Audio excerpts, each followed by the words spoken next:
Okay, so I wanted to go through some oil pastel blending techniques. There's a few different ways that you can blend oil pastels, and you can use your finger, you can use a tissue paper, or you can use a blending stump.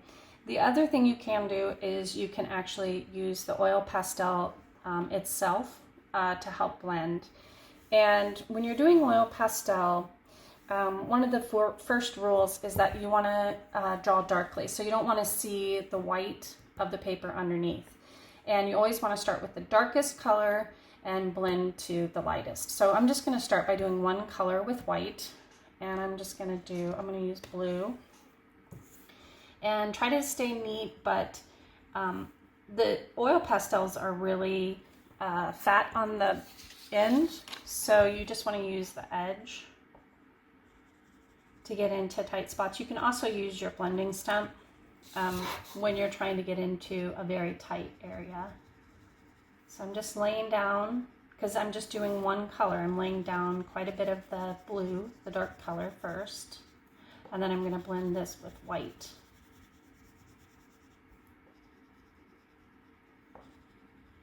When you're blending oil pastels or anything, actually you're always going to overlap a little bit. You're going to overlap the darker color with the lighter color, okay?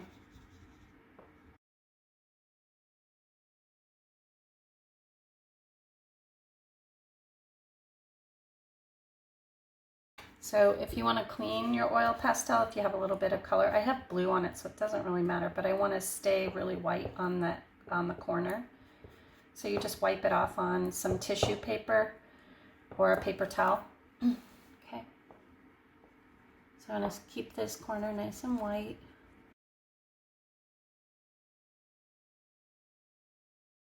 So in this technique, I'm just going to use the actual pastel to help me blend.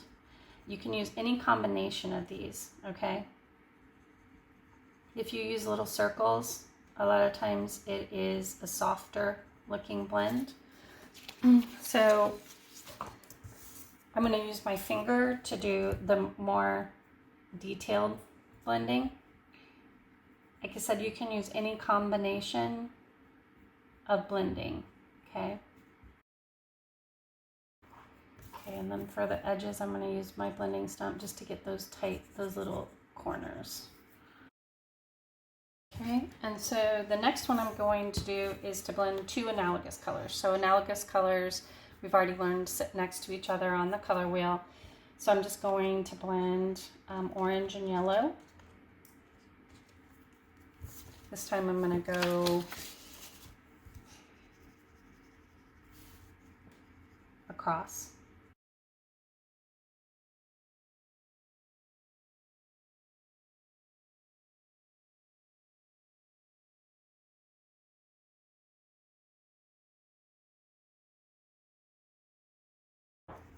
Always start with the darkest color,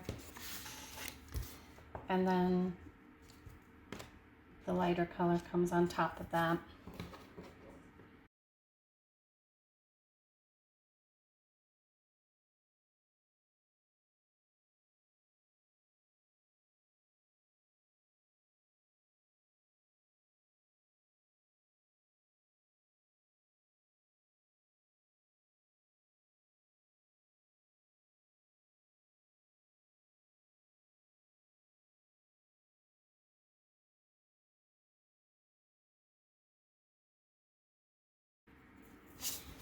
Right, and then we're gonna blend with three analogous colors.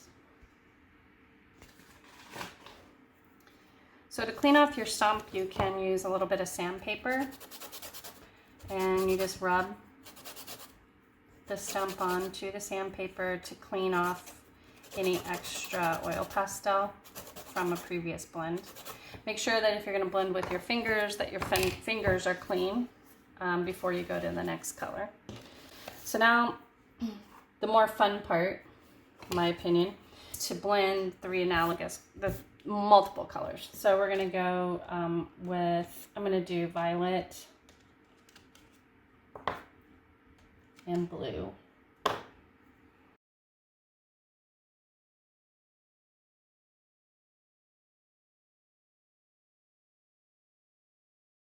Okay, so now we're going to go to, I'm going to just blend complementary colors so you can see what happens when you blend two complements together. So violet and yellow.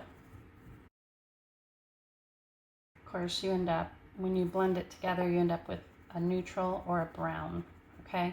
So there are times when you want to have a brown or a neutral color, but if you want to keep your artwork nice and bright, you want to stay away from blending complements.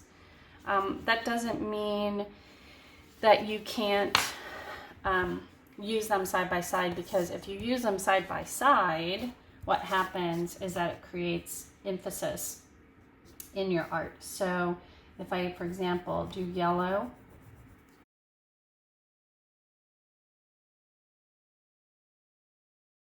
and then I use violet next to that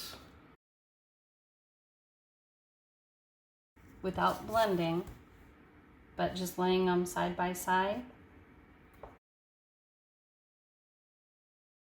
what's going to happen is you're going to create what's called emphasis.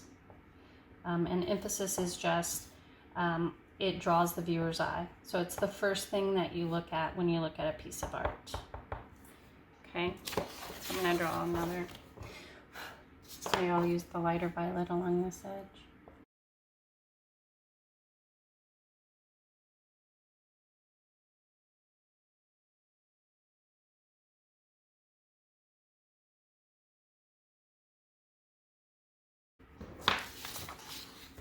Okay, so what happens is that creates like a vibration that makes your eye want to look at that color.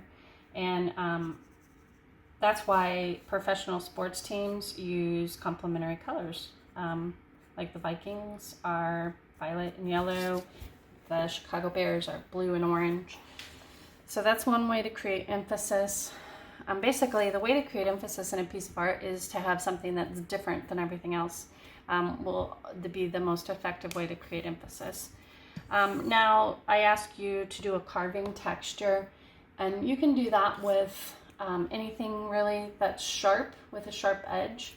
Let's see if I can find, I'm just going to use the end of my paintbrush here. So you can create some cool patterns or textures using the end of a paintbrush or some other tool. Okay, and then the other ones are just your choice of practice blends. Blends that you think you might want to use in your final art. Okay, have fun creating.